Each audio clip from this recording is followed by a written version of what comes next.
Plusieurs obligations incombent aux entreprises qui effectuent des dons et versements éligibles à la réduction d'impôt mécénat. Tour d'horizon de ces obligations. Les entreprises qui effectuent des dons et versements éligibles à la réduction d'impôt mécénat doivent joindre à leur déclaration de résultats la déclaration récapitulative des réductions et crédits d'impôt 2069-RCI. Celle-ci constitue le seul support déclaratif de la réduction d'impôt mécénat.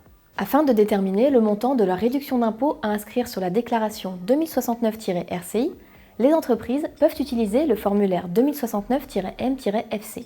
Il s'agit d'une simple fiche d'aide au calcul qui n'a pas à être transmise spontanément à l'administration. Les exploitants individuels et les associés de sociétés de personnes doivent en outre reporter sur leur déclaration de revenus le montant de leur réduction d'impôt. En pratique, ce report s'effectue sur la déclaration 2042-C-Pro.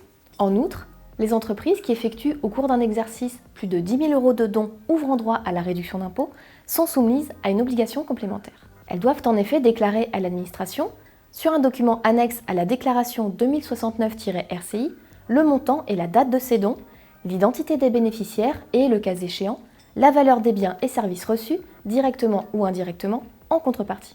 Notons que, lorsque les entreprises effectuent des dons à des organismes éligibles au régime du mécénat qui les reversent à d'autres organismes eux-mêmes éligibles à ce régime, c'est l'identité de l'organisme intermédiaire qui doit être indiquée et non l'identité de l'organisme bénéficiaire. Enfin, l'entreprise versante devra être en mesure de présenter, à la demande de l'administration, les reçus fiscaux ou attestations justifiant de la réalité de leurs dons et versements effectués à compter du 1er janvier 2022.